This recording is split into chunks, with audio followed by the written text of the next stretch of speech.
Bismillahirrahmanirrahim. Shaykh, I look to my mother, my father, myself, and my children, and I notice that we can get stuck at stations of life where there is trauma, usually related to some separation, where everything moves on except our reality and the things that we are seeing and believing. Can you tell me how to protect myself and those I am responsible for from that kind of stuckness? And how can I make it easier for others to get unstuck? BismillahirRahmanirRahim. There's a lot of things that you are putting over there. Let's leave aside the word trauma, because that is a very loaded word these days. It's no longer a word that was the same meaning 10 years ago, or 20 years ago, or 100 years ago.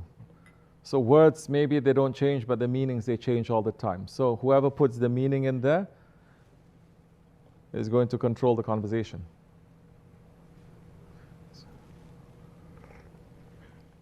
Let's look at separation.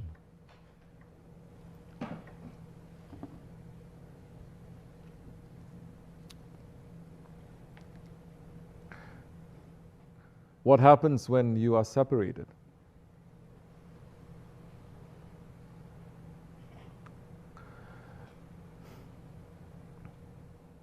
That separation is the first theme that Hazrati Rumi, Maulana Jalaluddin Rumi, wrote about in his Masnavi Sharif. He is saying, listen to the song of the reed. Listen to the song. Listen to the song of the reed that is separated from the family, the reed bed. What is Hazrat Maulana talking about there? He's talking about the song, the sadness, the lamentation of the spirit that wants to return to its source, its origin. So Hazrat Maulana is talking about separation. The separation of ourselves from Allah subhanahu wa ta'ala. That we came from Him, but we will return to Him. And in this period before we return to Him, the spirit is in sadness. The spirit is asking to return. And 40 tarikats came to teach man how to return to Allah subhanahu wa ta'ala in the most beautiful ways. In the most beautiful ways according to the Sunnah. 40 ways according to the Sunnah.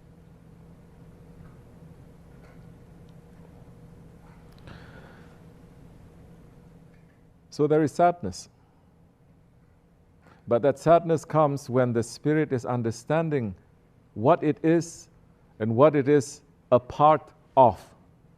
It doesn't see itself as something different, distinct. It sees itself as something that is a part of something bigger. You understand? Not two things. It's part of one. And that it wants to return.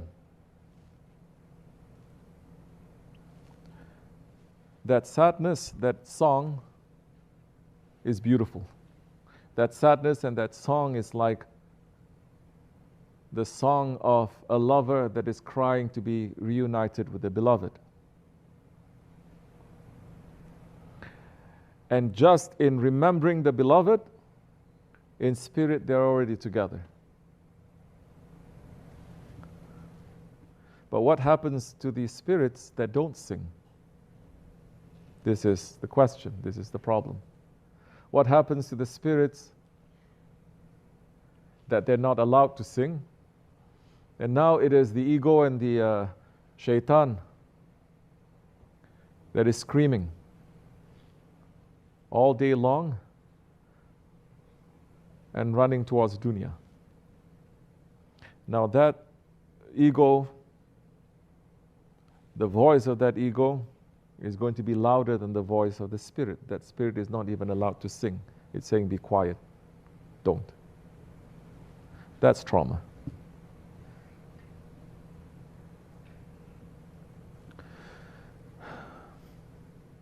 What am I trying to say with this question? Because we are here in tariqat, if we are first not understanding that our separation, that our suffering is not coming from something that is deeply spiritual, then we're missing the whole point. If once we try to understand that it is something that is, the foundation is something that is coming from the ruh, that's coming from the spirit, then that time we may build on that. We're not saying that once you discover that, you try to work at it, every door is going to open. No, it doesn't mean that too. But it is something that you can work on, because now you are targeting on something that is real, not something that you imagine it to be.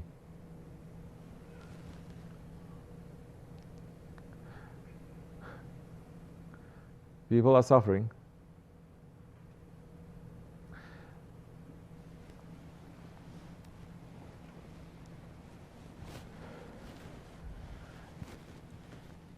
The biggest suffering that you get is when you realize that you're suffering alone.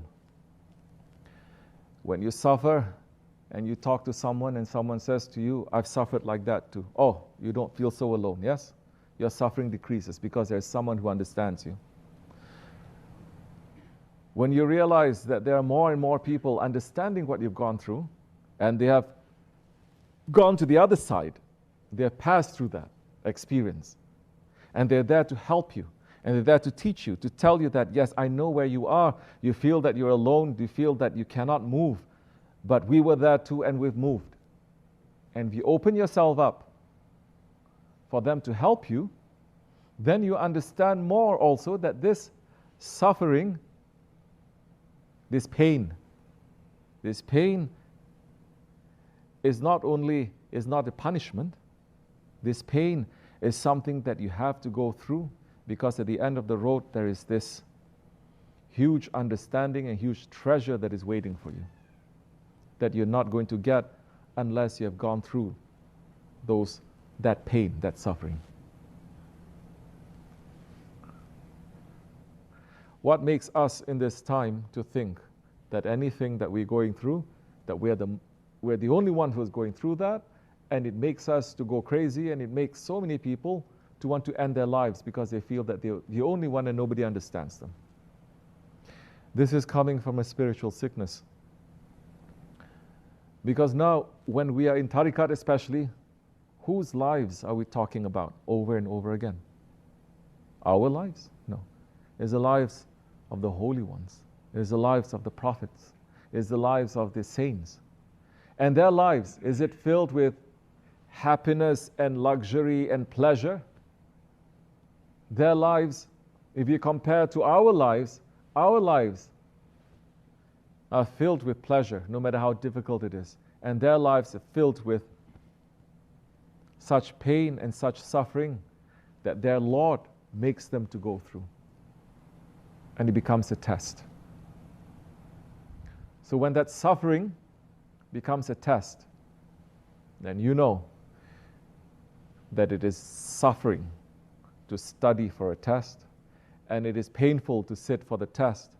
But if you've done what you should, the test passes by really quickly. It becomes just a memory. And what you get from that when you pass that test is you move to another place, another understanding that is more permanent, and it brings you higher.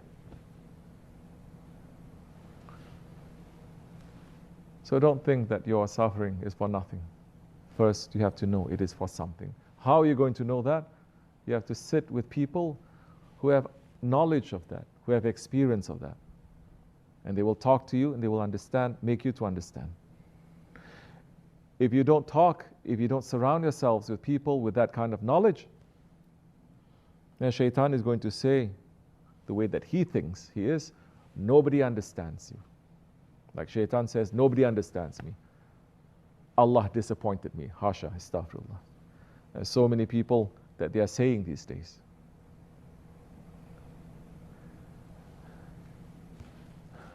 So, before you help others, try to understand yourself first. if you believe that you've gone through some trauma, I'm not trivializing it. I'm not looking down at it. There are certain things that you've gone through. But try to look. Try to look with the eyes of haqq. Don't look with the eyes of 21st century, post-COVID understanding or psychology, or try to look at it through the eyes of your guides, through the eyes of the prophets, through the eyes of your shaykh, through the eyes of haqq a little bit. Then you will see things that maybe you've never seen before. Maybe you're just looking at it. Yes, you looked at it for years and years and years. It's there. But maybe you haven't looked at it from another angle. And from that other angle, maybe you'll discover a secret. Maybe you're going to discover a keyhole to open up from that covering that looks so ugly and so painful. Maybe there's something sweet inside. There is always something sweet inside. Allah subhanahu wa ta'ala never lets any of His servants to go through any difficulty without understanding and realizing and tasting that sweetness after. And when you realize that is coming from Allah subhanahu wa ta'ala, then yes, you are feeling the pain, but you know there is going to be sweetness after. So you run after that. And that is going to come to you. So fix yourself first with that. There is meaning. When you're suffering without meaning, that's a time, like I said, it's hell too. You don't understand. But as believers, we must always run for meaning. We always look for meaning. As believers, if you're going to do something robotically without understanding why, then you are not being awake enough. To go up and down like that. We're not saying it is forbidden. But if you pray and you don't put the meaning inside of your heart, then it has less value. Not to Allah subhanahu wa ta'ala, to you. Allah doesn't need our worship.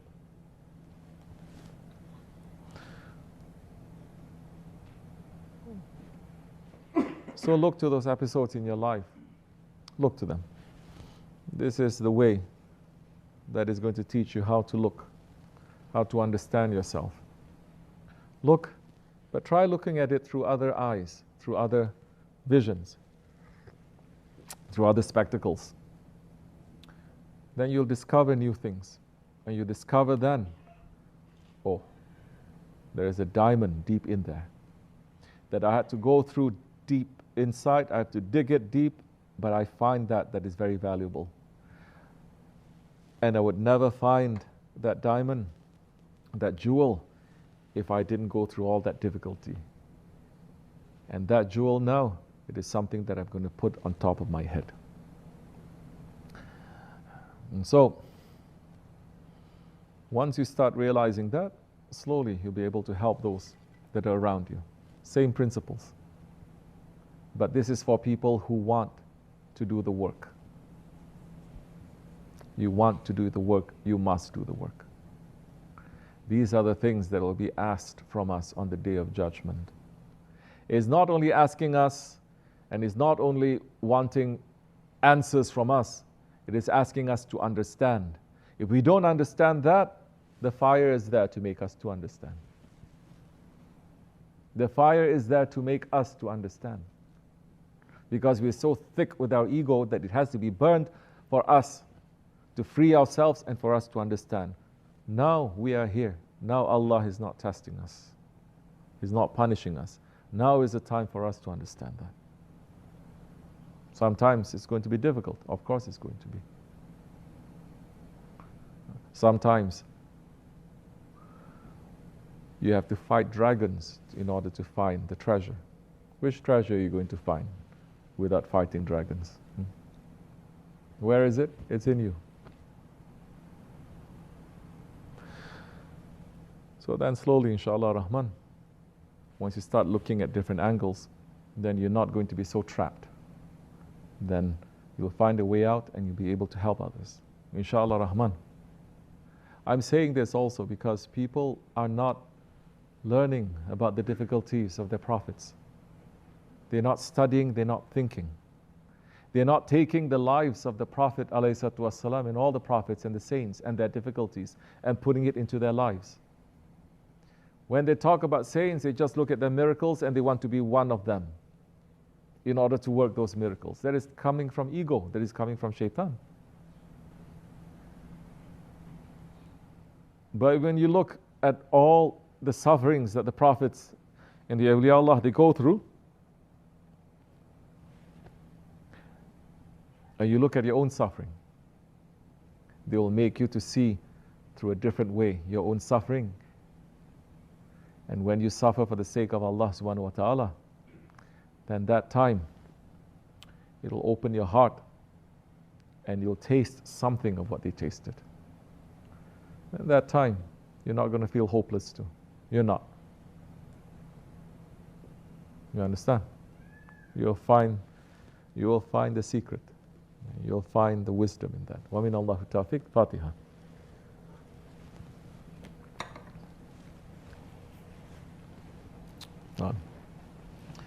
Assalamu alaikum wa rahmatullah.